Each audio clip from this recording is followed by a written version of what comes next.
लंबी खींचतान और जद्दोजहद के बीच आखिरकार भाजपा ने नरेंद्र मोदी को अपनी पार्टी का प्रधानमंत्री पद का उम्मीदवार घोषित कर दिया। लेकिन राजनाथ सिंह की सर्वसम्मति से इस फैसले को सुनाने की हसरत धरी की धरी रह गई। फैसले से नाराज भाजपा के वरिष्ठ नेता और कभी नरेंद्र मोदी के गुरु रहे लालकृष्ण आडवाणी मोदी को आशीर्वाद देने नहीं पहुंचे। इस समय सारे देश में जो जनता का मूड है, उस मूड को देखते हुए और साथ ही साथ अपने पूरे कैडर की जनभावनाओं को देखते हुए भारतीय जनता पार्टी के संसदीय बोर्ड ने यह फैसला किया कि श्री नरेंद्र मोदी को आगामी लोकसभा चुनाव के लिए प्राइम मिनिस्ट्रियल कैंडिडेट के रूप में प्रोजेक्ट किया जाए। घोषणा के बाद नरेंद्र मोदी पार्टी के उन नेताओं की कतार में शामिल हो गए जिसमें कभी अटल बिहारी वाजपेयी और लालकृष्ण आडवाणी खड़े रहते थे। ऐलान के बाद जैसे उन्हें बधाई देने की होड़ लग गई, लेकिन नरेंद्र मोदी ने बड़े ही संयत तरीके से सभी कार्यकर्ताओं और देशवासियों को धन्यवाद देते हुए आभार प्रकट किया। अटल जी आडवाणी जी के अथाक परिश्रम से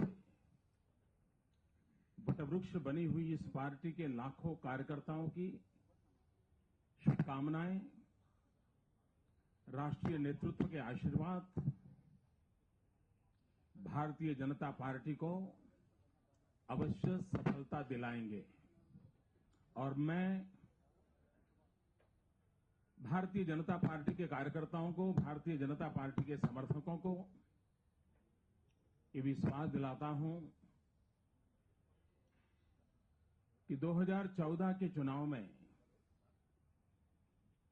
भारतीय जनता पार्टी विजयी हो, उसके लिए परिश्रम करने में कोई कमी नहीं रखूंगा। पार्लियामेंट बोर्ड की बैठक में आडवाणी का जाना संभावित था, लेकिन जब मोदी के नाम की घोषणा हो गई तो आडवाणी ने पत्र लिखकर इस फैसले के लेने के तरीके पर साफ तौर पर पार्टी अध्यक्ष पर सवालिया निशान उठाया। भाजपा की ओर से प्रधानमंत्री पद के उम्मीदवार के रूप में नरेंद्र मोदी की पहचान पहले से ही कर ली गई थी। ये बात और है कि इस फैसले के पीछे आरएसएस के आदेश ने अहम भूमिका निभाई। गोवा कार्यकारिणी में जब मोदी को केंद्रीय प्रचार समिति का अध्यक्ष बनाया गया तभी संदेश साफ था, लेकिन आडवाणी के विरोध के कारण ऐलान की तारीख आगे बढ़ती जा रही थी। लेकिन जब सारे प्रयास विफल हो गए तो मोदी के नाम की घोषणा कर दी गई।